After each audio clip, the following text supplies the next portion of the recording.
Alright, this is a tutorial for Kickmaster for the NES for Big 20, number 14, game number 14. Anyways, this game's cool.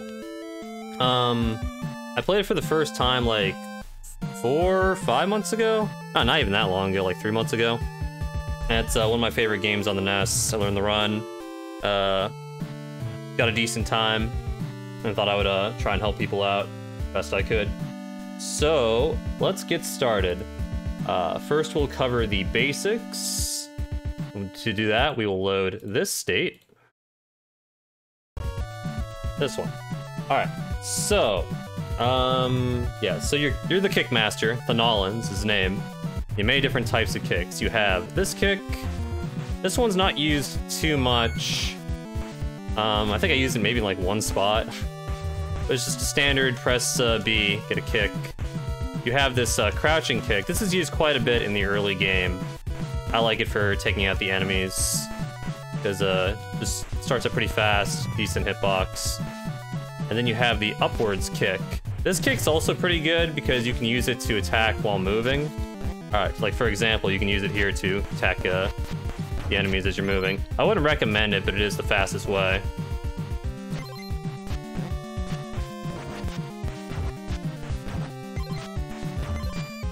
And then you also have the infamous knee drop, the dive kick. This is your primary method of beating people up. It does ludicrous amounts of damage. It's like 3 times as more powerful than any other kick you have access to. So you get the double front kick when you have 3,000 experience. You'll be using this move to take out bosses, take out normal enemies, just take out pretty much everyone you can think of. And then you have the sliding kick. This is your primary method of movement. You will end up taking out some enemies with it, but that's only because you're trying to get from place to place. It's not really for beating up bosses or anything like that. And then finally, you have the double front kick. You get this, oh yeah, I should mention, you get the knee drop and you get 1,000 experience. You get the sliding kick and you get 2,000 experience. And you get the double front kick and you get 3,000 experience. Double front kick is good for sustained DPS on a few bosses, mostly in level 8. You do get a kick at level 4 at 4,000 experience, but it's no good, so it doesn't matter. Alright, that covers the kicks. Oh yeah, you can also see all the kicks here in the manual. See the inputs for these. I do have input display on the stream in case you didn't notice in the upper left. You can kind of see what's happening. Take a good look at those. Wow, such good kicks. Okay, that covers that. I already talked about it because it's required to get the kicks, but yeah, there's an experience system as well. Every time you get one of 3 items, you will get more experience. You don't just get it from beating up enemies. We can take a look at the items here. Those are the experience coins. Let's just see here, the small coins were 10, medium coins were 30, and large coins worth 50. I actually had to swap the images for the medium and the large coin in the manual because it's inaccurate in the original game manual. But the shield, the one at the bottom, that's the one you're looking for in the early game. A big part of this game is the randomness in the first 2 levels due to how many drops you get from enemies. So, just to show that off real quick. You get this guy, drops a 50 shield. You're guaranteed to get at least 1 piece of experience from every enemy, with 2 exceptions. The first is that there's too many drops on screen, and you just can't get anything to begin with. And the 2 is if you get a 1-up, which is an extremely rare drop. That's just nothing you can do about that. Like, take out this guy, that's unlucky, you only get the 10 experience coin. And a big part of levels 1 and level 2, basically the entirety of level 1 and level 2, is just how lucky do you get off of enemies. And I'll show that a little bit when I go more into detail in level 1, level 2. Yeah, and that covers experience. For MP, Your max MP goes up with every level. You start 100, then you get 200, 300, 400, and that is used for magic. You can get MP drops for enemies as well. I'll show off the images here. The small container gives you 5, large container gives you 10. Pretty straightforward stuff. Enemies are not guaranteed to drop magic. The same way they're guaranteed to drop experience, I'm pretty sure. But magic isn't like a huge part of this run, so you don't have to worry about it too much. But once you get 3,000 experience, which is enough for the double front kick, you're primarily going to want to get magic drops. Okay, now I'll show off the rest of the drops you can get, I guess. There's the heart, restores 1 health. The heart and the skull and crossbones, the poison, which just damages you a little bit. Those 2 drops are much rarer than everything else listed here, except for the 1-up. There's the jewel, which just adds points to your score. That's useless. And then, yeah, as I mentioned before, the 1-up, which gives you an extra guy. You're not going to need this, really, even in like a race setting. As long as you know what you're doing, you're probably not going to run out of lives. And even if you do run out of lives and game over, you just start back at the beginning of the level, so it's no big deal, because there are infinite continues in this game. And yeah, that covers all the items. Okay.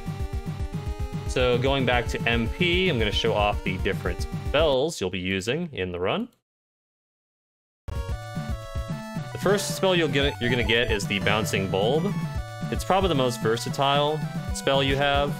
It allows you to attack while moving by doing this. Use magic by pressing select, by the way, so it's not obvious. This is not an instance where you actually use the Bouncing Bulb, but you can kind of get the picture here. And the Bouncing Bulb is also used to break open rocks, and that's used in a few spots as well.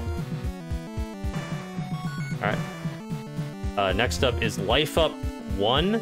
This costs, oh yeah, the Bouncing Bulb costs 3 MP, forgot to mention that. So Life Up 1 costs 60 MP and restores 2 bars of health. This is used in place of Death Warps, optimally, because dying's just slow. And it's your primary source of where excess magic goes. So you don't have to do slower Death Warps or go out of your way to get hearts or things like that. You're going to get other spells in your inventory for various reasons, just because you get a spell at the end of every level, and also you grab magic to advance yourself forward in level 1 and level 2. You don't actually end up using it. The next useful spell is this one, the Lightning. This is only used in one spot, which is the level 5 boss, in order to stun lock him. And you can use it as a backup in some spots as well. Costs 20 MP. Kind of what it looks like when it's attacking enemies. Alright. The other spell you'll be using for quite literally only like 2 seconds is the Harpy Wing. This one like works a little bit weird. You press select and you kind of have to mash to start flying. You just use this to skip a rock formation level 8. And it's the only instance of it where you actually use that. And then finally, there's this spell, Quake, which is Time Stop, which is one of the best spells in the game, although you only get it for this level, level 8, which is what I'm in now. You can see here, you press select, and it stops everything except for these bubbles. Bubbles like the only thing that isn't affected. See, like even those spiked pillars in the bottom are affected by the Time Stop. And that's used to stop everything, yeah, except for the bubbles. Like, it even stops bosses, including the final boss, as you'll see in level 8 at the end. And I don't have it here, but there's also a Life Up 2 spell, which I'll probably get in level 4 just to show it off. Which you can get for safety, which restores 4 bars of health for 90 MP. So it's a little bit more efficient. And also, by getting it, you can Death Warp quickly in level 4 to reset your health. But other than that, yeah, those are the only types of magic you'll be using. Okay, and I think that covers all the basics. So with that, let's actually move on to the game itself and per level topics. Oh yeah, so you advance cutscenes in this game with the start and A button. So you want to alternate mashing those. And first thing you want to keep in mind is that there's a bit of RNG manip for, well, what I could find 3 instances in this game to manipulate drops. So a few things on how RNG manip works. It doesn't matter how fast you mash the initial cutscenes. If you pause, I believe RNG is also paused. All that matters is like what you're doing in the level, and also RNG reinitializes per level. So, and not only per level, it also reinitializes every time you get magic and you're like thrown back into the next part of the level. So I end up manipulating the drops for the very start of the game, and then halfway through level 1 after you get the bouncing bulb, and also the start of level 2. So let me show off this. This is very simple. In fact, it's probably easier to not get this than it is to get it. You just jump up, you do the crouch kick, and you'll always get a 10 coin on the left, a 50 EXP coin on the right, and the magic drop in the middle.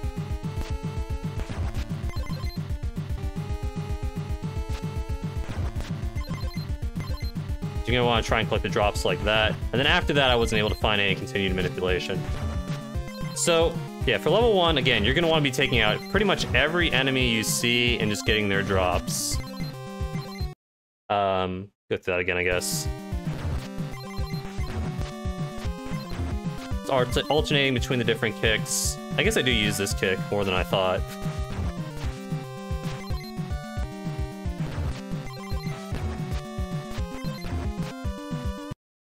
It's up to you if you actually want to go back for 10 coins, if you just want to keep moving. For a race setting, I would definitely recommend just getting all the EXP drops you can, because the more EXP you get, the faster you get the sliding kick, which means the faster you can go.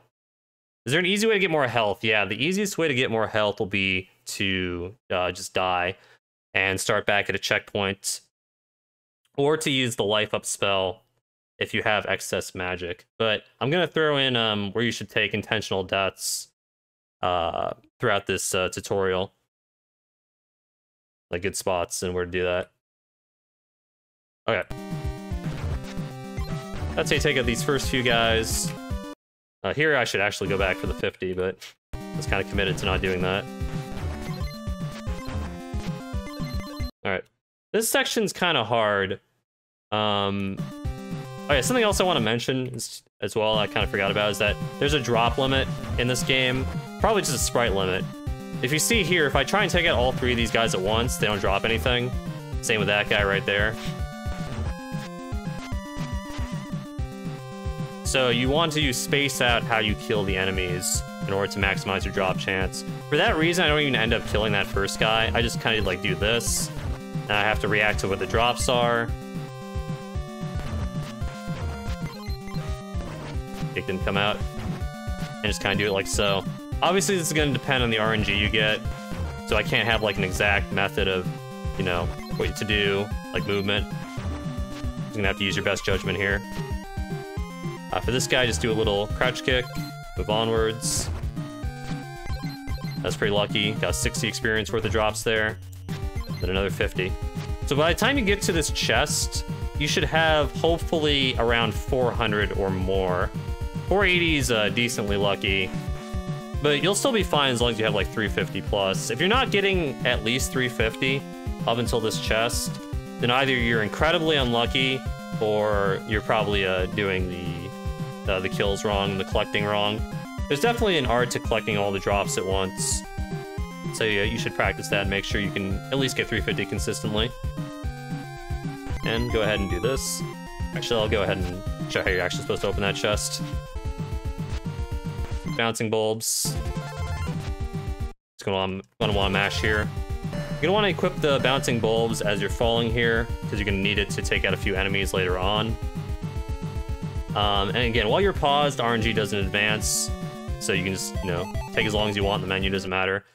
But after that, you're gonna want to make sure your movement is pretty good to manipulate 100 experience worth of drops right here.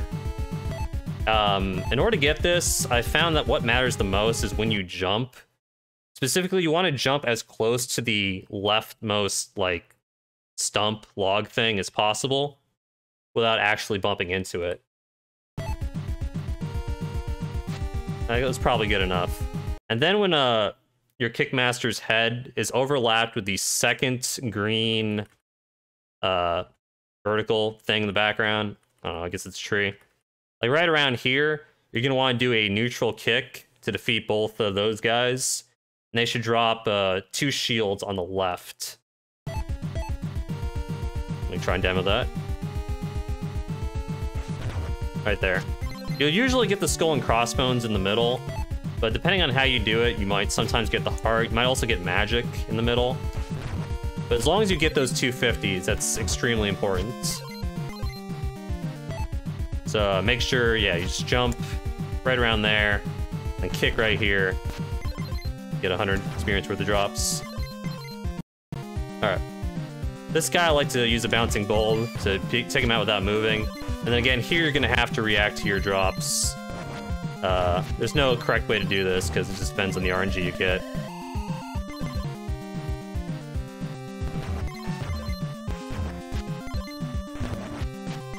If you like, an enemy gets away, it's fine. You'll probably still have enough experience by the time you get to the level 1 boss. So juice the frames a little bit here. That was not very good. I killed an enemy while drops were still on screen, which is something you don't want to do.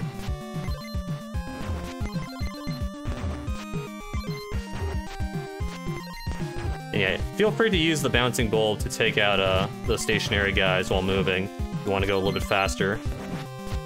But if you want to conserve magic, then don't worry about it.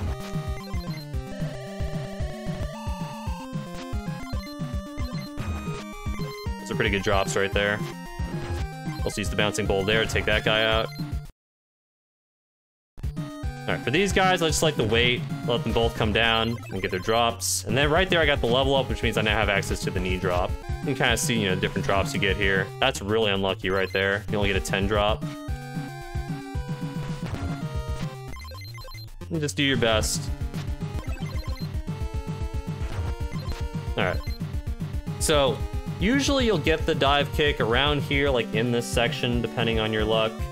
If you don't, just do your best to use like this kick to take him out.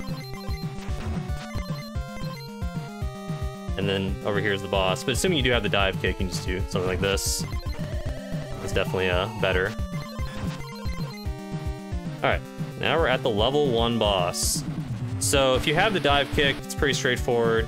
You're gonna also want dive kicker, I think it's 4 times.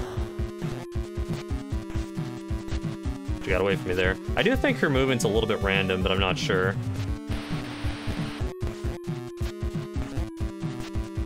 Yeah, just like that. An important thing to note is that you have to kill the boss when she's kind of far away from the right side of the screen. Otherwise, if the experience drops are primarily on the right side spawns, then you can't get them. Because yeah, even boss drops are random. So you definitely want to let her come out a little bit, if possible.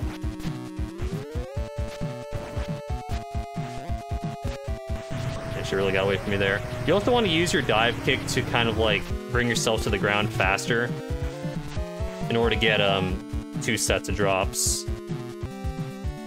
Now, assuming you don't have the dive kick, you can just use the up kick instead. You can kind of get like 2 of those in at once if she's low enough to the ground.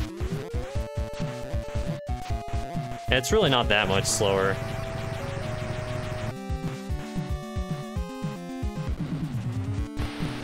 Yeah, this should be the only 2 kicks you need for this boss are just either the up kick or the dive kick.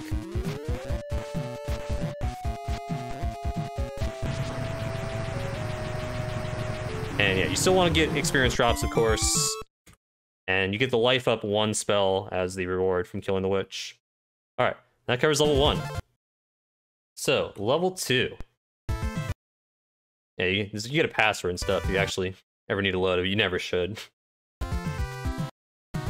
Okay, so next up is the last instance of meaningful RNG manip that I was able to find. It's going to involve this guy, and that thing on the ground. So what you want to do is you're going to want to knee drop, and then shoot a bouncing bulb right as you're falling. And that will give you 150 experience worth of drops. As well as the skull. You're going to have to like walk into the skull in order to get the 50 drop. but unfortunately this was the best manip I could find. And you definitely want to do it, because 150 experience for free is too big to pass up. Then after that I wasn't able to carry the manip, but maybe you can. Maybe if you're really tough, really smart, you can find a better RNG manip out there. So I'll just kind of show off the movement I do to take out the rest of these enemies. This guy always spawns behind you, so go back and do a knee drop. Keep doing knee drops, like, just knee drop everything once you have the knee drop. No need to overthink it. Except for this guy, you want to use the bouncing bulb twice to take him out, because you can't knee drop because there's a ceiling in your way. And again, you're gonna have to react to the drops you get. Level 1 and level 2 are very reactionary, so it's not like there's a clear-cut, like, best movement you can do, and it will change every time, unless you're really good about figuring out RNG manip. So, if you get really, really lucky, you will have the slide by around here before what I call the swamp. And if you get that, then you're on world record pace, because it saves a lot of time. But like on average, you're gonna have like maybe what I have now, 1800, 1900, something like that. So you're gonna have to farm the enemies in the swamp. And the best way to do that is just basically what you've been doing. Just use the knee drop, use the neutral kick in the air, and just try and get as many shields and medium EXP coins as you can. Again, this will vary a lot. And as soon as you get the slide, just slide on over to victory. Like, let's just juice the frames and try this out again.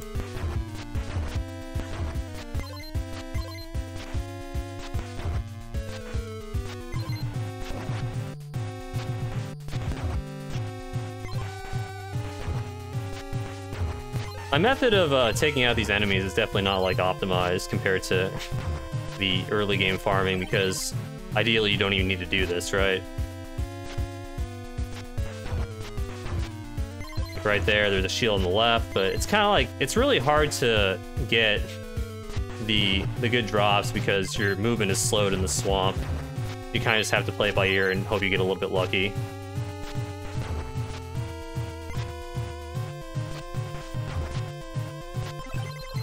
Alright, one more time.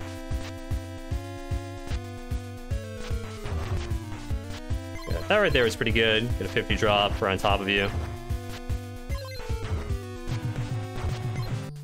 Another 50.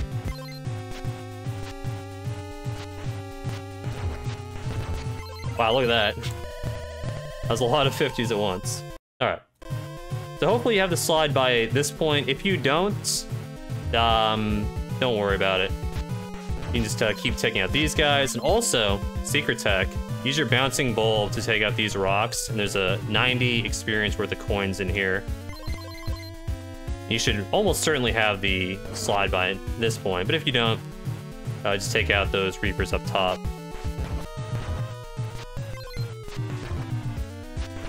You just do something like this.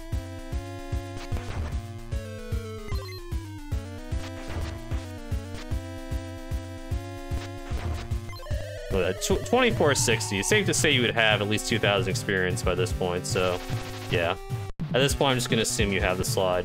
Let's assume you have the slide by the end of the swamp, which is pretty common.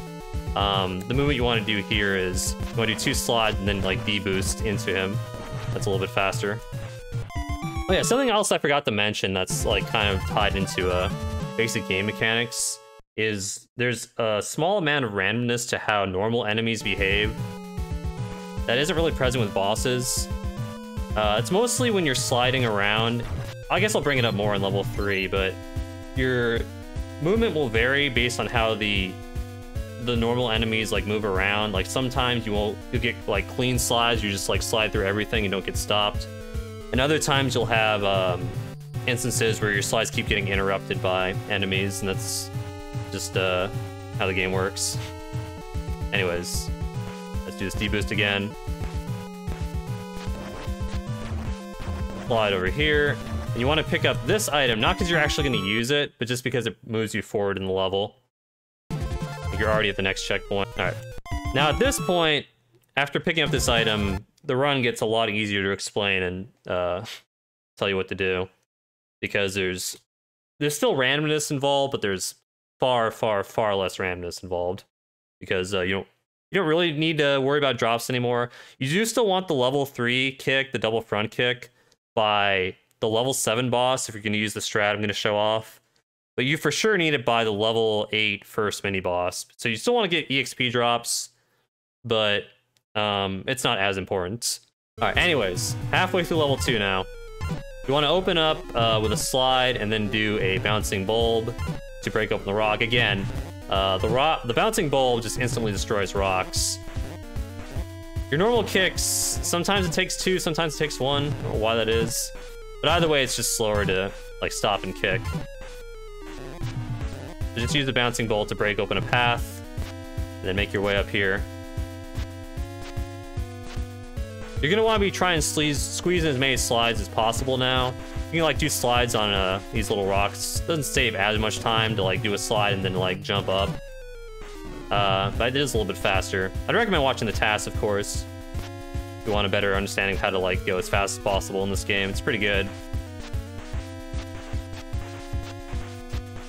And just slide past all these guys. Still don't have the slide at this point. You can take out those guys, but yeah. All right. Now we're up to the level 2 boss. This is one of the most technical bosses in the run, along with the level 7 boss. I have setups for how to take the wolves out that I'll go over, and also just show you what to do if everything is horribly wrong. So what I like to do is I put the Kickmaster like right here with his left foot covering the 3rd skull on the bottom, and then I crouch. And then I wait for the lightning to reach the ground. And then I'm going to do 3 kicks to kill time for a setup. And I'm going to do a jump. And then as I'm descending, I'm going to do a knee drop. And that will hit the first wolf. So let me just put all that into action here. There you go. And after that, you're going to want to hit him once and fire 2 bouncing bulbs. And that will take out the first wolf.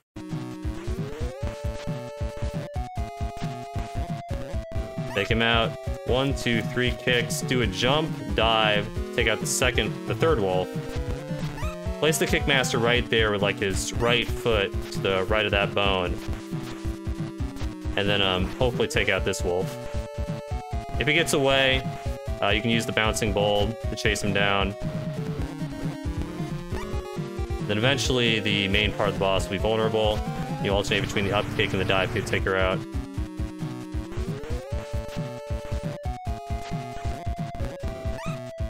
One, 2, 3. If you miss it, let's continue the setup. Take out the 3rd wolf. Wait for the lightning to hit the ground, then she's vulnerable. And alternate between the up kick and the dive kick. Take her out. See if I can get the full thing. If not, I have a PB, I can show it. Your right foot here. If you get hit, it's not a big deal. Put him like right here. That was pretty good. Get the experience drops. There are 4 wolves you have to take out. And obviously, you can't damage the boss until all 4 wolves are dead. Okay. That gives you some magic you're never going to use. That covers level 2, hopefully. Alright, on to level 3. So, if you had a bad wolf fight and you're going to level 3, I'd recommend just taking the death right here off of this guy. And then continuing about your day, going into the first mini-boss. If you have like a decent amount of health, you can just open the chest for a heart. I actually used to do that in runs for the longest time. And if you're good on health, you can just skip it entirely. Move right over here. So there's 2 ways of taking out this mini-boss. I'll cover the optimal method, and then I'll cover the much safer method, easier method. So optimally, you want to start knee dropping him immediately, before he even gets a chance to teleport. That saves like maybe 1 second or so. Show it again. And afterwards, you're going to want to get the drops and then open up this chest for magic.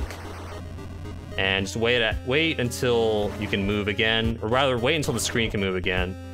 You want to be like a decent distance away from the screen. And sometimes it gets away. If it gets away, it's no big deal. Wait for him to come down, just keep knee dropping. Yeah, you don't want to be like too close to the right side of the screen. Otherwise, it's going to mess up your movement sliding forward for the rest of level 3. Like if you're like right over here, you're just going to run into everything for the most part. And like your slides will just stop working. So you're going to want to leave like a decent amount of space. Oh yeah, let me show off the much easier method here. Wait for him to attack. You'll always teleport to where you are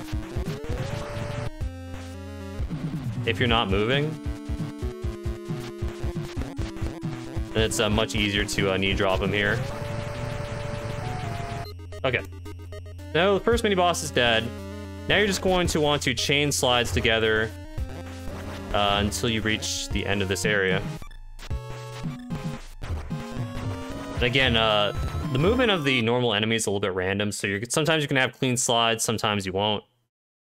Just depends on what they do. And when you get to the end here, you're gonna fight the Makarin Doppelganger, I believe is his real name. This guy does a lot of damage. You don't want to get hit. Oh, look at him. He's so strong. 3 hits, you're dead. So in order to not get blown the heck out, you're gonna want to jump and do a neutral kick to push him back. And that will allow you to screen transition, not even have to deal with him. Alright. Now you're on to the next part. This is a pure movement-based screen. Not how you do it, though. Slide, knee drop, slide, slide, slide right past the other Makarin Doppelganger.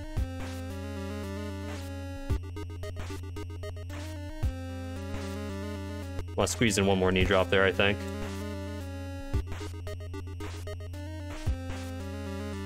Something like that. Pretty easy. After level 3 boss, which is also pretty easy. So you're gonna want to beat this guy up exclusively with knee drops. My visual cue is as soon as he turns blue, just initiate your first knee drop, and just keep using that over and over until he's dead. It really is that easy. If you are kind of like misaligned, you'll push him away. If that happens and he gets away, just spam the upwards kick. You'll take him out that way.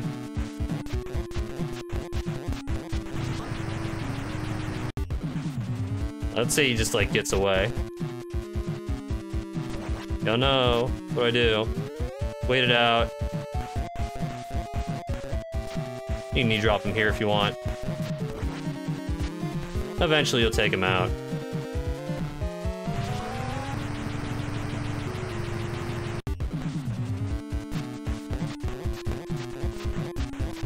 But ideally he shouldn't even get an attack off. It's pretty easy to chain stun this guy. You'll get the lightning spell, which you'll use once in level 5, and that's the end of level 3. Level 4. So this is the stage in which you're most likely to die from instant death, because you'll like fall in a pit or something. But if you don't fall in a pit, it's pretty straightforward. It's mostly just sliding until you're at the end of the stage.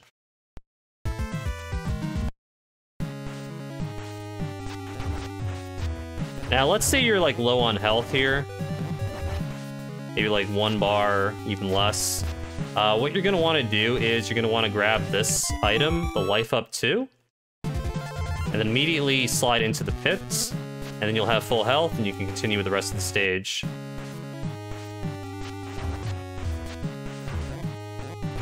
The reason why you can't just slide into the pit immediately is because the checkpoint trigger is a little bit past it. So, like, if you just slide in immediately, which would be faster, you're back at the start. You can go a little bit past the trigger if you want. Like, do something like this and then slide in. But it's just kind of awkward, so it makes more sense to grab life up 2 if you want a quick way to get your health back. So yeah, feel free to do that. If you don't want to do that, though, movements something like this to continue on.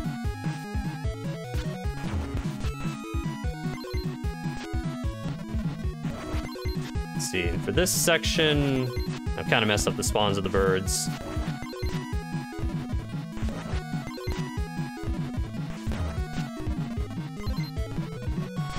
Optimally, you want to do something like this.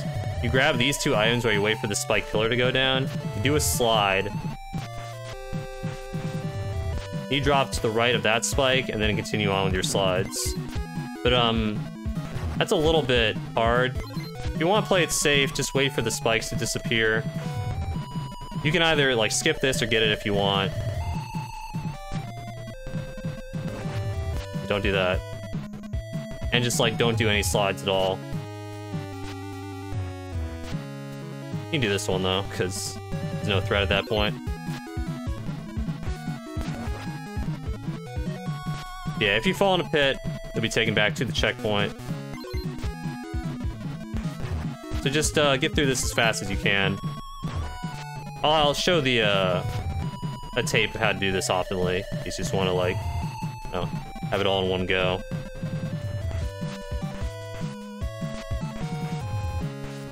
Just get through it best you can, and you're at the first mini boss, and then subsequently the boss level 4.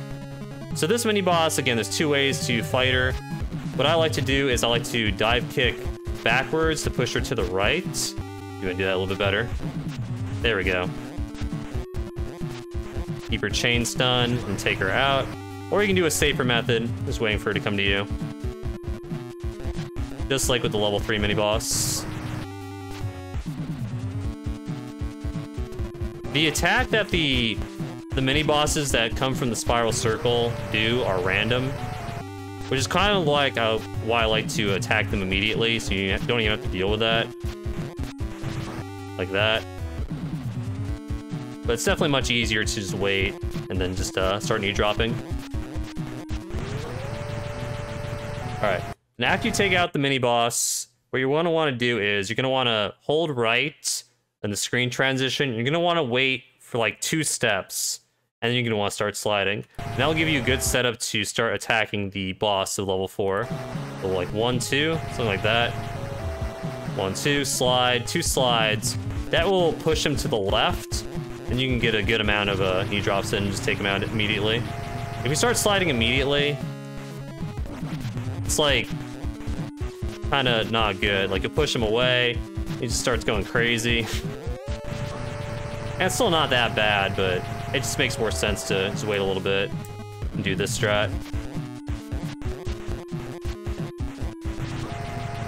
In the event he gets away, again, just use your best judgment with knee drops. Pretty much always the best strat here. You can do stuff like this, it's pretty crazy. There we go. Wait for him to do that.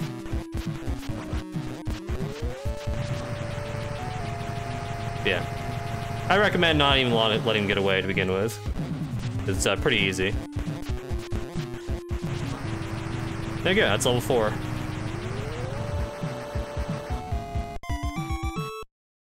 On to level 5. Now, beginning of level 5 isn't too bad. Just spam the slide best you can. And you're gonna want to walk over to the middle, like, post. Not really sure how to describe it. Like, you'll see how in the above the yellow grate, there's like a line of red posts, and there's like a purple thing on the left and to the right. If you see the 4 center ones that have black backgrounds, you want to walk towards the middle of that. It's like right here. And that will initiate the first mini-boss fight. And you can't just slide past it, otherwise it's going to mess up your setup. So you just want to walk towards it. And then once you initiate it, you want to slide back, do a jump, and then mash the knee drop to take out the first harpy. This is one of the tougher quick kills to get, though. If your timing's a little bit off, the harpy will do some strange things. Like, let's say she gets away, you can use the bouncing bulb to take her out. That's a pretty good backup. You don't want to use the up kick normally, because that will knock her off screen. What you can do is stand right here, which is where you initiated the fight to begin with, and spam the up kick. try and lock her in that way.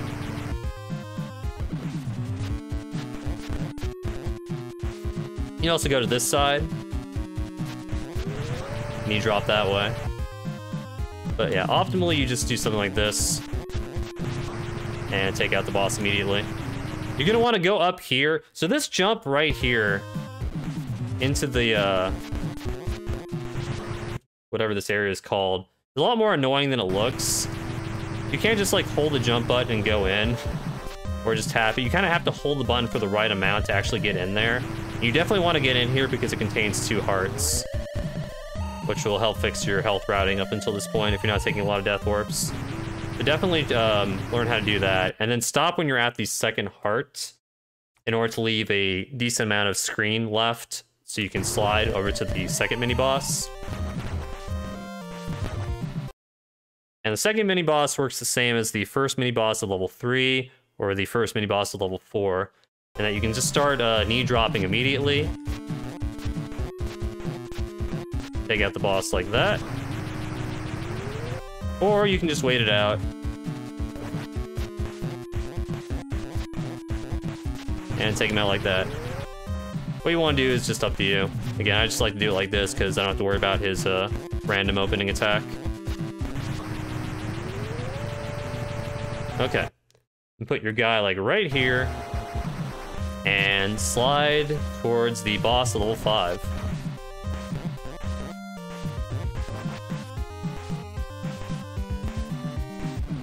Okay, so the level 5 boss is really annoying because there are bubbles present during the fight, and the bubbles are randomly generated.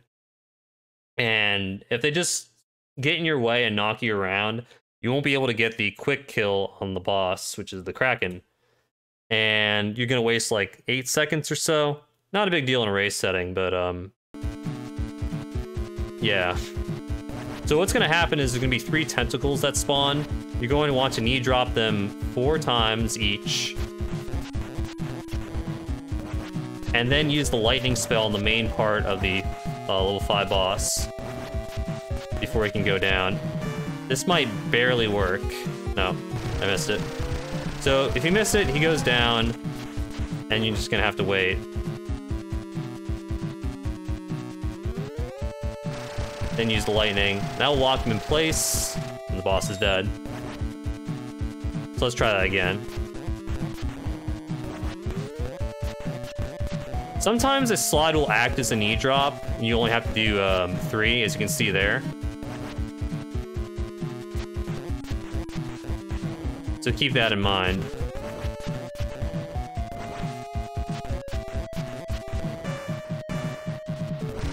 Alright, there we go. That will lock the boss in place. You want to still do knee drops while the lightning effect is happening to do more damage. And you'll be able to take out the boss before it goes into the ship. Let's see if we can get, like, non-terrible bubble spawns.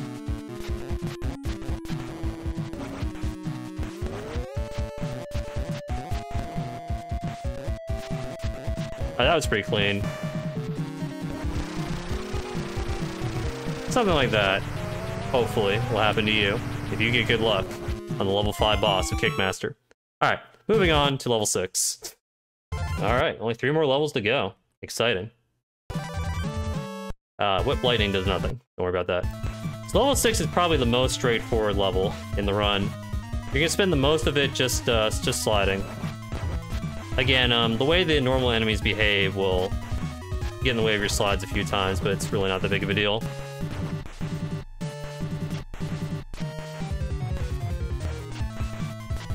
So right here, there's a few different strats you can do. In the grass on the lower level, there are items. If you go down here, you'll pick up a heart, which you might think is good, but it kind of like will sometimes give you like bad wizard spawns up there. So what I like to do is I like to go up here, slide, do 2 dive kicks, and pick up the item in the grass over there to the right, which is a 50 EXP coin.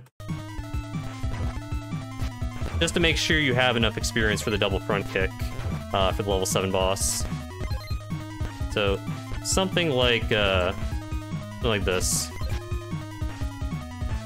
Then you just continue on your way, keep on sliding. This section can be really scary depending on where the wizards decide to spawn. Even right there, doing that slide kick, if a wizard spawns right in your way, he'll knock you into the pit. And you'll have to replay a decent chunk of the level. That's definitely happened to me a few times before. So, like, optimally, you're gonna want to do something like this. Slide off this first thing. That time I got lucky, but, like, it's possible for him to hit you into the pit if he spawns right there. But, if you get good luck, then that won't happen. Yeah, you can either do something like that, or you can just play it safe and just take it nice and slow. Not doing any sliding kicks until, like, you're on this one, in which case you're safe. Just do whatever you want to do. And then you're already at the boss. So the way to quick kill this boss is, I'm just going to show you where to place your Kickmaster. I like to do a slide over here, and then I like to put my guy like right here. And the first harpy will descend, you're going to want to chain stun her. There's going to be a second harpy in the left, you're going to want to place your guy on a different spot on the bottom floor to chain stun that harpy. So let me show you it. Okay. If it gets away, it's no big deal. Just place him right here. Well, not there, but... If the harpy's on the right, place him here. The harpy's on the left, place him here. It's just the same spots you place them in initially to try and get the quick kills.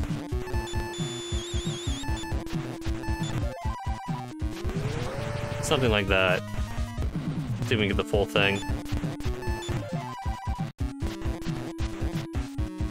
If they get away, you can use the lightning spell to trap them in, which you'll already have equipped from taking out the Kraken. Unless you choose to equip the life up spell in level 6, which is a possibility to get your health back. In which case, just, you know, keep using dive kicks at the appointed spots. Getting these quick kills is definitely not easy. It takes some, like, timing to get the rhythm of the knee drops down.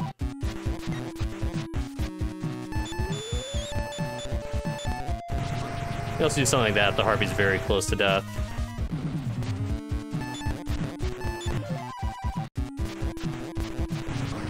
And there you go.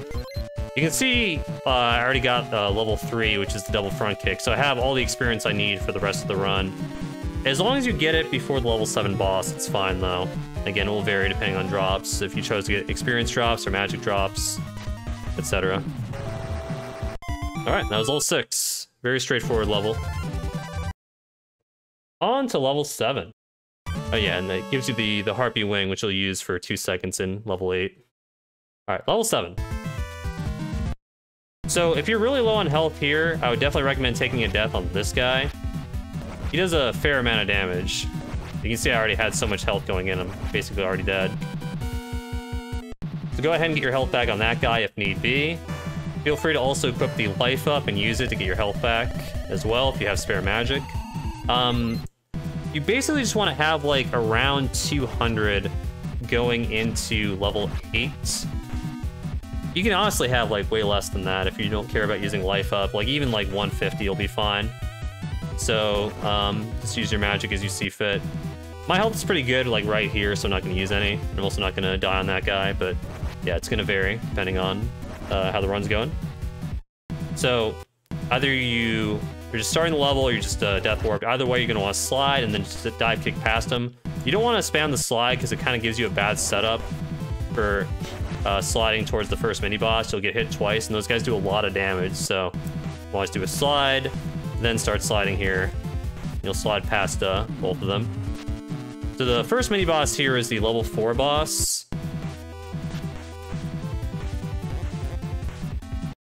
The number of shots he's going to fire out is random. He'll fire between 1 and 4 shots.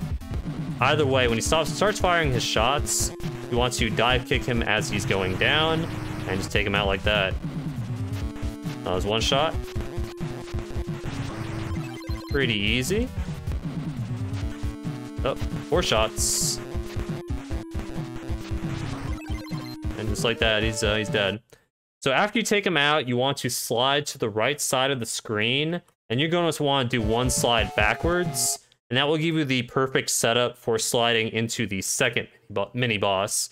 You'd think you want to be like as far right as possible, but it's going to be the same number of slides either way, and you'll enter the boss trigger at the same time. And you want to place your guy just right here because it gives you a good setup for sliding through the enemies on the way to the level 7 second mini boss. So yeah, just start doing that. It's gonna be 8 slides, by the way. As soon as you do your 8th slide, the second mini boss fight will start. And you want to keep this position because it's another harpy, and your initial position for the harpies is very important. So it's gonna descend. You want to do some neutral knee drops to take her out. Oops. If it gets away, keep your same position. Do more knee drops. You can, of course, use the lightning if you still have it equipped as well. All right, one more time. Pretty easy, get the drops. So your setup for the second set of slides here, I guess third set of slides, is you're going to want to put the Kickmaster's head a little bit to the left of the rectangles in the background, to the left of the second torch on the right. So like right here is my visual cue for getting good slides. And again, it's dependent on, you know, the random behavior of the enemies, so it won't always give you good, clean slides, but I found it was the best one. There's a heart here you can get if you want, feel like you need it. Otherwise, skip it. And we're off to the third mini boss, level 7, which is the level 3 boss. Take him out the exact same way. As soon as he turns blue, just spam the knee drops. And if he gets away, do a backup the same way you did in level 3. Pretty easy. Alright. Next up is going to be yet another harpy, the last harpy of the run. You're going to want to put the Kickmaster's head right here on the 4th torch, facing to the left. And then, as the harpy descends, keep doing neutral knee drops, and you'll take her out. Something else you can do is you can kind of move in the direction the harpy's going to kind of keep her chain stun instead of doing neutral knee drops. That may work a bit better for you. But ultimately, it just comes down to the timing of the knee drops.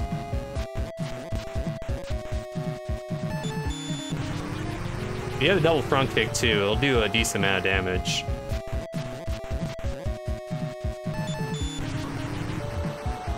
Wait, how much damage will this do? It almost takes her out after only 2 knee drops. But optimally, you don't need that. Take her out with knee drops.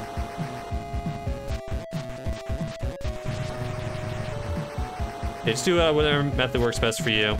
Move while knee dropping, or just do neutral knee drops. Use a double front kick to take her out if need be.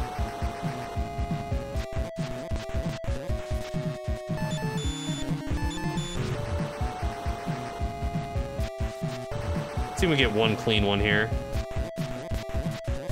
That's pretty good. All right. Now hold right to automatically go into the next part of the level. And next up is the battle against the Thanalan Doppelganger, the Kickmaster Doppelganger. One of the easiest fights in the game. I like to do like a little setup here, but it really doesn't matter. You're just gonna spam the knee drop and take him out immediately. Very rarely he's actually able to do something. Most of the time he's just gonna stand there and just get owned.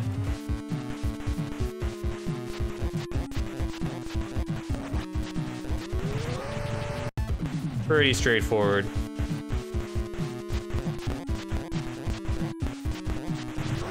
Okay.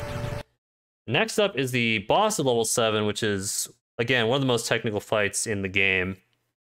Probably the most technical, second only to the level 2 boss.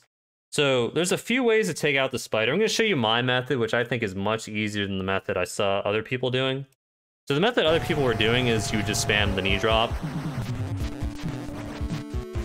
But I didn't really have much consistency with that.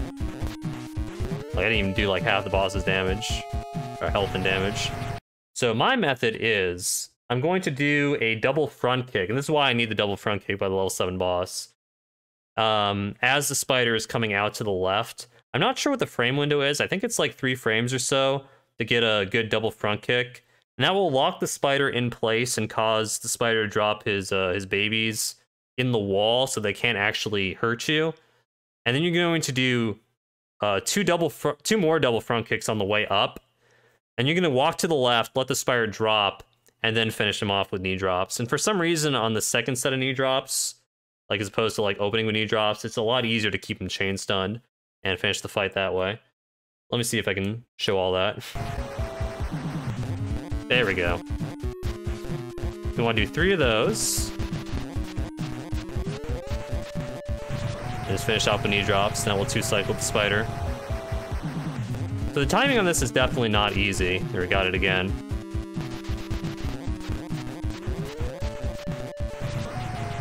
But it's definitely worth practicing, because if this guy gets away, it's really slow.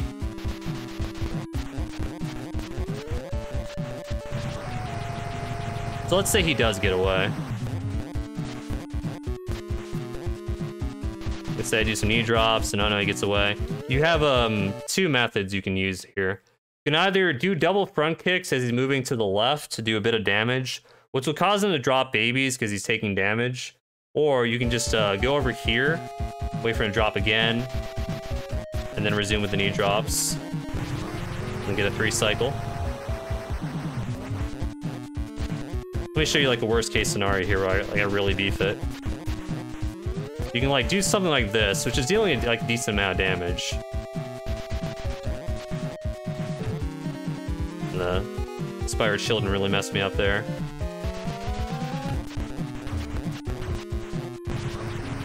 And take him out like that. That was like what, a 4 or 5 cycle? Let's see if we can get one more clean one in here. There we go. Something like that is a very clean kill. To pick up the magic because you don't need the experience anymore. And pick up the last spell, the Quake spell, which is one of the best spells in the game. That's level 7. Time for the final level. So, again, to review, you just got the Earthquake spell, which is time stop. And works just like you think it would. Really, really, really good spell. So yeah, Earthquake, time stop, we'll get to that in a bit though. So when the level begins, I like to do a little wiggle here so I don't slide into the guy. I just like walk a little bit to the left and then I initiate my slide. Because if you do it right away, the guy will like tend to hit you. But, like walk back a little bit, then do the slide. Then my movement's something like this. Oh yeah, another thing to mention too is that if you have like decent movement, this guy will always drop a heart in the middle spawn. It's again part of the RNG manip. It's not a huge deal if he doesn't though. At least with the movement I do.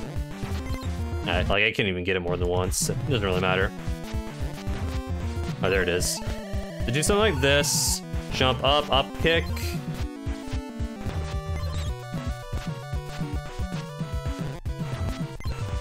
Slide there. Then first mini boss is right here. If you have excess magic, like how much magic do I have? 316 is way, way, way too much. Like I can spend it on whatever the hell I want. Oh yeah, the reason why I have so much magic is because I haven't used it to heal, because I think I took a death at some point in this tutorial. So with your excess magic, you can either heal up right here, or you can spend it on one Quake to kind of normalize the enemies a little bit here in the first section. I like to do it right here. And that will give you enough time stop, to make it to the first mini-boss without having to deal with any of the enemies, pretty much. Alright, first mini-boss. So you're going to want to put your Kickmaster right here with either leg on... Well, both legs on either side of like the second and third rocks from the right. And what's going to happen is the mini-boss is going to spawn, you're going to hit him with an up kick in order to stun him, and then you're going to immediately use the Quake spell to stop time, and then you're just going to spam the double front kicks until he's dead. So something like that. You're going to want to end it with an up kick though, because it's just faster, because you don't need another double front kick to take him out. The timing on this is pretty generous. Once you practice it a little bit, you'll probably never miss it.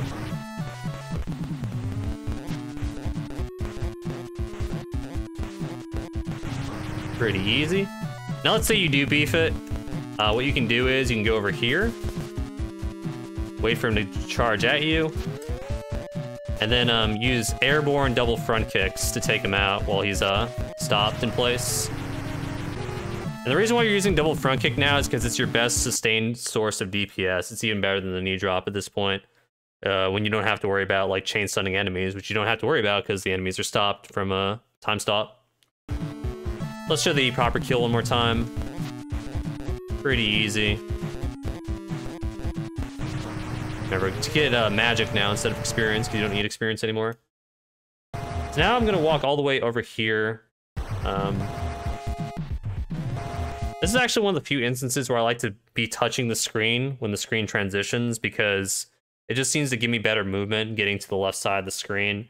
You can stay whatever distance away from the screen that you like in order to minimize the hits you take here. You're gonna get hit no matter what, because there's just so many enemies in the way. But I feel like if you're touching the screen, you'll get hit for like less damage most of the time. There, I got hit twice, but yeah, whatever. All right. Now it's time for the climb, going towards the second mini-boss. Whoops, don't do that. Oh yeah, the thing about this game is that you'll probably experience this for yourself, but once you scroll the screen up and there's like a pit below you, you're just going to fall into the pit and die, even if, you know, you should be falling on the ground, what used to be the ground. This is now instant death. Be very careful about errant sliding in this level. Alright, let's go up here. The D-boost. Coming up is a really strange mechanic. Not really mechanic, but you can see like right here there's items in the ground. Specifically, there's a heart over here in this rock formation. And sometimes you're gonna get that heart just by sliding over it, and sometimes you won't. Like right there, I didn't. I think, oh, that makes sense, right? The heart's clearly underground, but for reasons I'm not really sure, it's probably just how you scroll the camera. Sometimes you will get the heart as you're going up. Don't worry about it, it's just a nice bonus if you can get it. That time we got it. Why? I don't know. Yeah, just be aware of that interaction. Over here is a very important trick. I call it the jump. The trick name that's not used anywhere else in speedrunning. It's one of the highest skilled things you can do in this game. You're going to want to do a jump and land on that second platform. Like that. And then jump up here. But if you hold the jump button for too long, you'll fall on the third platform. If you don't jump enough, you'll also land on the third platform. It's not super precise, but it's very important that you get it, because it looks awesome. You grind until you can get it. Alright. So next up is the Centaur, the second mini-boss of level 8. This guy can be a little bit tricky to deal with just because of your initial jump. It's kind of hard to make it. You want to do something like this, not that. Do something like this. Land on the platform, use time stop, and then spam the double front kick until he's dead. His hurt box is a little bit weird. Also, you can kind of see, like, yeah, this jump's just a little bit annoying. It's possible to, like, be a little bit too far forward, and, like, he'll push you backwards, and that will, like, really mess things up. So I just recommend, like, inching into the double front kick if you're not confident, and then taking him out like that.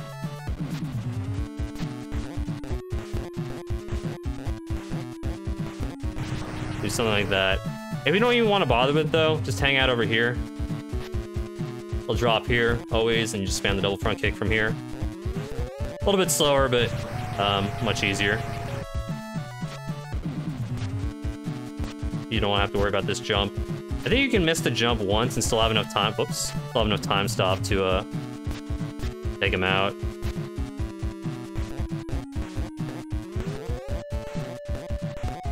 You probably will. Okay. So leave a decent amount of screen space here and begin sliding to the right. There's some cool items you can get here, a heart and 2 magic ups. Again, magic at this point is basically just more health, right? So you can get that if you want it. If you don't, you can skip it. With this health situation, I probably would get it. Obviously, I have like way too much magic because this isn't like an accurate representation of like how much magic you would have in a real run. But yeah, just get it if you feel like you need it. You want to get over here, and then you're going to want to use Quake in order to stop these enemies as well as the pillars. And also in this section are random bubbles, which can really ruin your day, especially if they knock you into the pit. That won't normally happen. You're just gonna have to be aware that the bubbles might own you. The checkpoint is right here, by the way. So if you die, it's like not a big deal, assuming you have plenty of lives. You're not close to a game over. Then right here is the one instance of the Harpy Wing in the run. You're going to want to equip it. Press select midair, mash A for a little bit, and then go back to the Quake spell to unequip the Harpy Wing. And then use a second Quake, go up here. Do not dive kick this guy, by the way.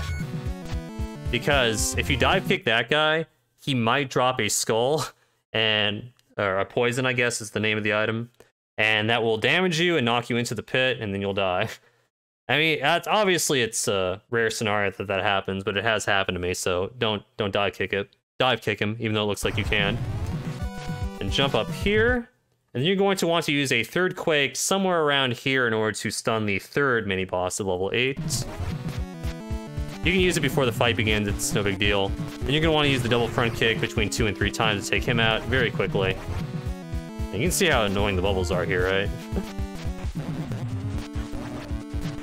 And the bubbles will persist through this boss fight as you're trying to leave this part of the screen as well. You're just gonna have to deal with them. Yo, 2 cycle, nice. So once you take them out, get up here. Hope you don't get owned by the bubbles, and equip the bouncing bulbs in order to take out the rocks, in order to slide over here. If you're really low on magic, you can skip that, but I wouldn't recommend it because it takes a long time to take these things out. And also, the bubbles might just make it even more frustrating to deal with. But like, if you're very low on magic, like, you need 20, technically you only need 20 magic to defeat the final boss. 40 is highly preferred to make it like really easy. And then whatever magic you have left over, you can use for life up to restore your health. So like, as long as you have like maybe like 150 or so, maybe even less, you're free to use the bouncing bulbs to take out the rocks. Okay, so what's going to happen is there's going to be 4 Makran doppelgangers that come down one by one, and they're going to transform into the various normal enemies you fought throughout the game, and which enemies they transform into are random. What you don't want to see are the dudes with the shield, because when they put their shield up, you can't actually dive kick them, and you'll take damage. And you don't want to see the armadillos because they'll roll around with iframes and you'll also not be able to damage them. And they'll be able to damage you, and for like a fairly decent amount. And again, yeah, what enemies spawn is random. So whatever else doesn't spawns that isn't the shield guy or the armadillo is fine. It's just, yeah, you don't want to see those 2 guys. And other than that, just spam the knee drop and hope you get lucky. There's the armadillo. He also rolls away, which just wastes time. But this guy doesn't matter, skeleton doesn't matter.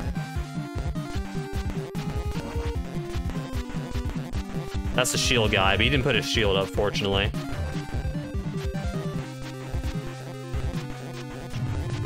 Again, it's the shield guy, he didn't put his shield up. It's nice. That's the armadillo. That was actually pretty fortunate that he didn't damage me. Like, that right there was a pretty good mini-boss gauntlet. Wish I could juice the frames here.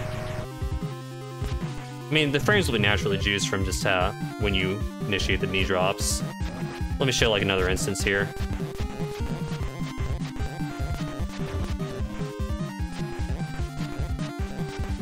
And rolled away. Unlucky.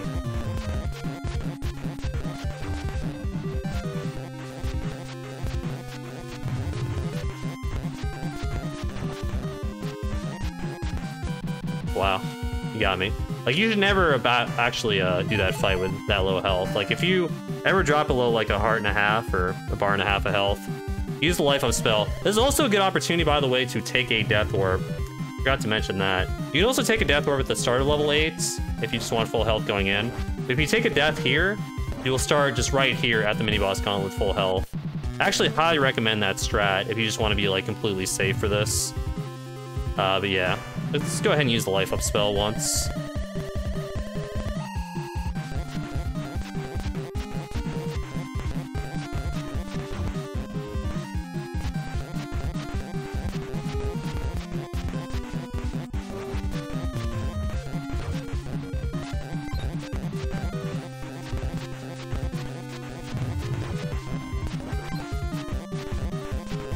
So something like this. He actually got me there. And hopefully you get a good spawns of the enemies. Okay, so now it's time for the final boss. Final boss is very easy. So what you're going to want to do is equip Quake if you don't have it equipped already. And then you're going to want to put the Kickmaster's right foot so it covers that like horizontal squiggly on the ground, just like right where it is like right now. That's the perfect spot to initiate the initial kick before you Quake and stun the final boss. Only like set that up a little bit better. Like right around here is also fine. Like it's not super precise. And you'll have more time to do this than I'm letting on because I kind of paused a little bit late. But yeah, just put your foot like right here. Very important that you just do something like that. Something like that. And what you're going to want to do is you're going to want to do either an up kick or a double front kick, and then use the Quake spell, and then just spam the double front kick until you win. It is possible to take out the final boss with only one Quake. I recommend doing a second one towards the end just to make sure she stays in place. I'll try and do one with only one Quake. Yeah, the final boss is a joke. Yeah, so like she even got away, but that didn't really matter. So you're able to win this fight with only 20 MP as long as you time it correctly. You can also do an up kick, something like that, if you don't feel comfortable in opening with a double front kick.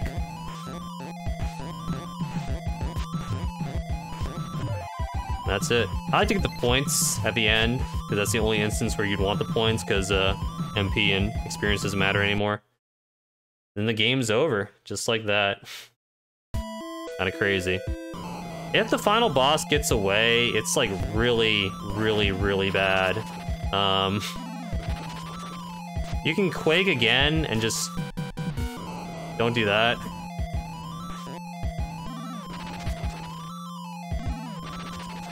Like, I guess you would just want to Quake and do your best with double front kicks.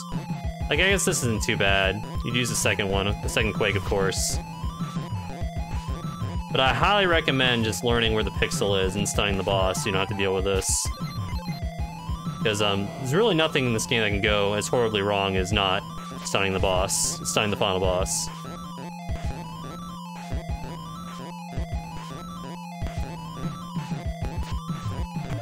Yeah, and that's it. Timing stops, by the way, when on fade to black. So like right here, you would switch games and go to whatever the 15th game is. Although then you'd miss these beautiful credits where we saved the princess and destroyed Belzeld's castle. But yeah, that was every level covered, as well as the basic mechanics. After these credits, I'm going to load up my 1106 PB, which isn't my, like, current PB, but it's my most well-executed PB.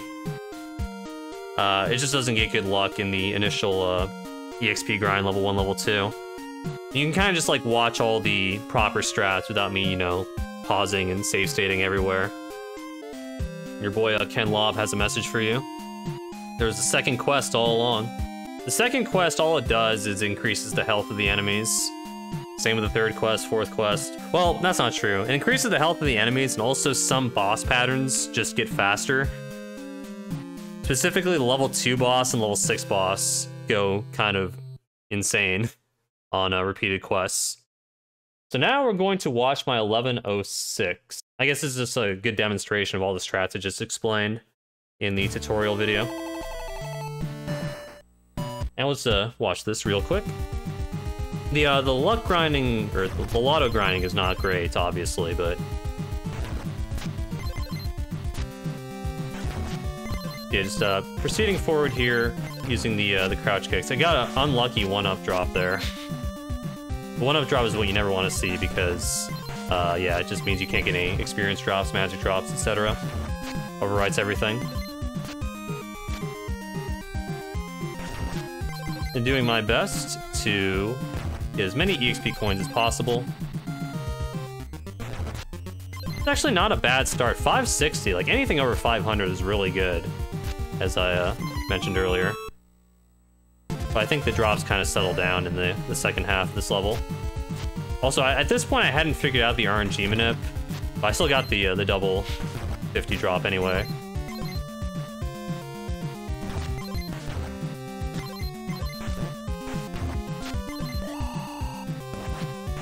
I don't know what was happening there. Yeah, just do my best to take out the enemies with the crouch kicks. You can also use the bouncing bulb again, as stated earlier, to attack while moving. Got the knee drop.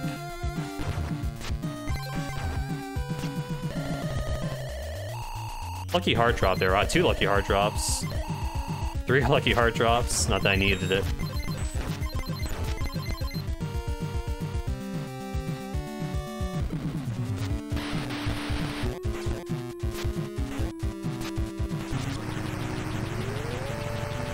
I was still able to get the right side drops there, even though it looked like they were about to go off screen.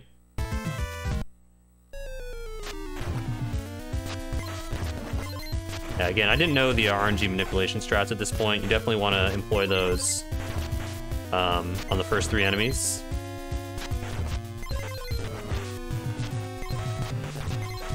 Yeah, these drops aren't so great. There weren't like any 50 coins in that batch. So 1910 going into the swamp is pretty good. Oh, this was pretty bad though.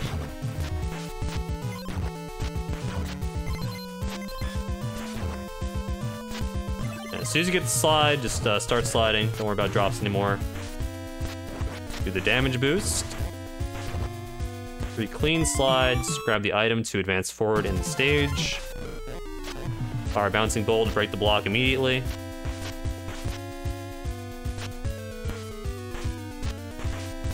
You can do little slides on these platforms. Doesn't save that much time, but yeah, feel free if you want. This will be a good showcase of how to properly take out the level 2 boss without me, you know, loading state over and over. 3 kicks, dive kick, 2 bulbs, 3 kicks from the wolves up top. Knee drop as the wolf's coming up. Take him out. Take him out. Place your guy right there. 2 more knee drops. Up kick, knee drop, up kick, knee drop. Boss is dead. It's really that easy.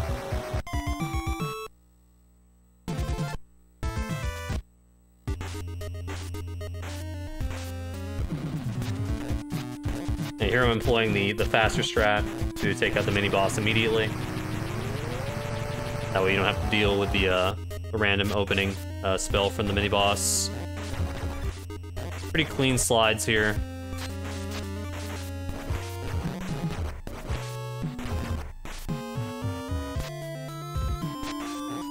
Do 1 neutral air kick to knock him back.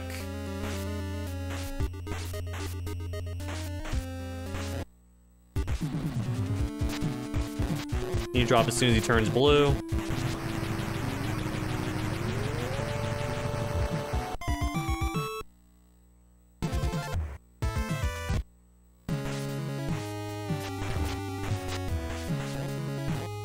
I remember my level 4 in particular being pretty clean, so definitely pay attention if you want to see like the best movement I could find for this.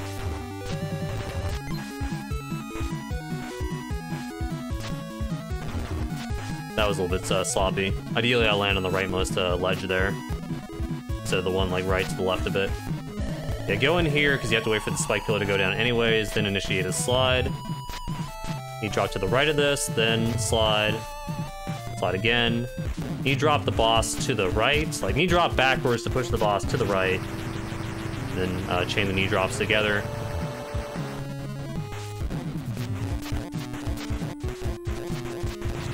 And just just spam the drops.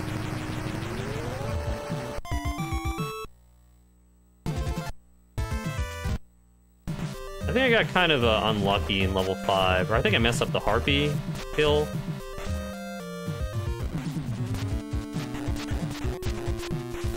A little bit. Like, that's not a huge deal if something like that happens.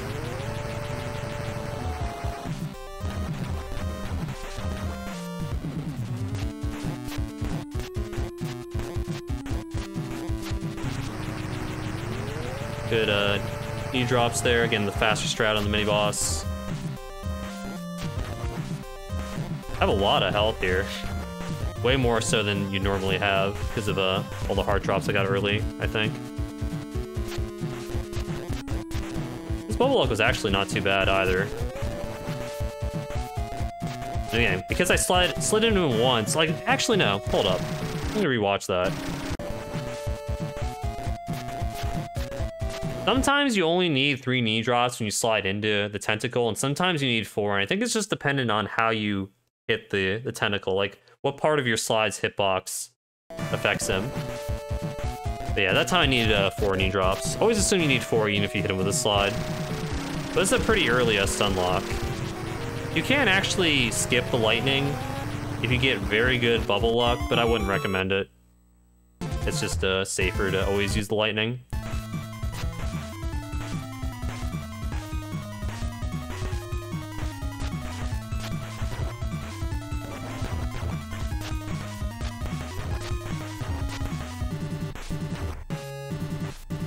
$256 magic's pretty good here. The amount of health I have is also pretty absurd, considering I haven't used the life up spell yet. Right down there, you get the 50 EXP coin. That was also the fastest movement I could find for that section, so it just kind of works out well. Yeah, right there I got a very strange wizard spawn, so I opted out of the slide on the final column there.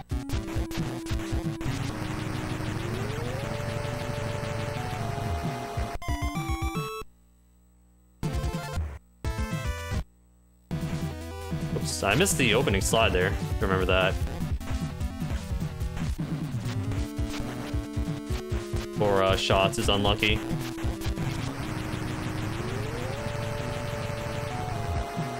Do the setup there to get clean slides going into the second mini boss.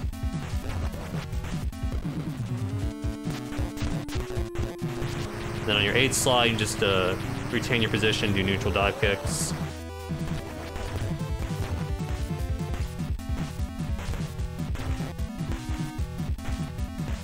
You can get that hard if you want it. Same strat here is the level 3 boss. Align to the 4th torch.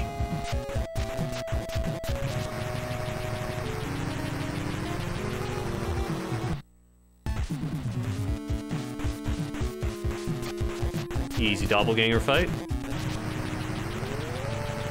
Then hold right, initiate the double front kick. When the spider's a little bit past the rightmost column, get 3 double front kicks in, walk to the left, and spam knee drops till he's dead.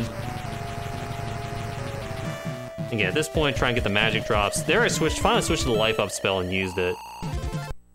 If you're really low on health here, again, just take the death, start at level 8 off of that guy on the bottom. Really doesn't cost that much time. And I use a Quake here because I have excess magic. I had like, what, I guess 220 after the life up. That's plenty. Up kick, then a Quake. Stop him in place.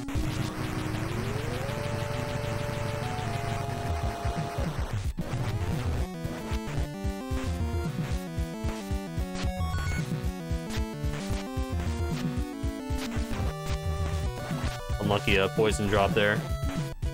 Also didn't get the weird heart that's sometimes in the ground, sometimes it's not in the ground. We got the jump though. Yeah, here I'm like inching into the centaur because I don't want to get too close in case his hurt box is in a weird spot and knocks me back. Got the heart and the magic for safety. I definitely didn't need it though. Looking at my current health and magic.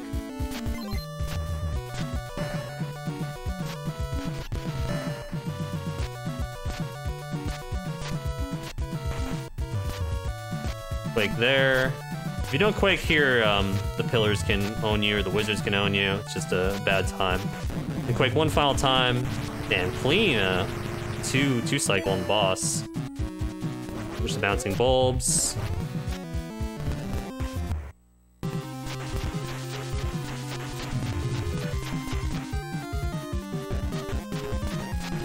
Just well, I even got the armadillo spawn. Oh, that was a mistake though. Got the armadillo spawn, but unfortunately didn't roll around. That time he rolled around. That guy put his shield up. Yeah, I think during the actual tutorial he didn't put his shield up at all. Wow, this was really unlucky. Yeah, look at that. I actually think this mini boss gauntlet is what cost the sub 11, which is what I was going for at the time. Yeah, you can see I stood at the appointed spot. Hit the boss once, used Quake. Boss was stunlocked. It's that easy. That was a pretty good showcase of like all the actual strats I wanted to employ. It's hard to believe that this run is like more than 20 seconds slower, I think, than my current PB. And the only reason is because the initial grind wasn't as good. That's really it. But yeah, in a race setting, hopefully the time shouldn't vary by more than 40 seconds from opening drops. Maybe it won't vary by like more than 50 seconds to a minute from RNG throughout the entire run. Yeah, that'd be kind of unfortunate in a 20-game multi-race. Yeah, definitely study this tape if you want to see the strategies I employed. Or you can watch my PV and watch me mess up every strat, but get really good luck everywhere. That works too. Kickmaster End. Yeah, I don't just talk over videos and use save states. I can also do live runs. It's crazy.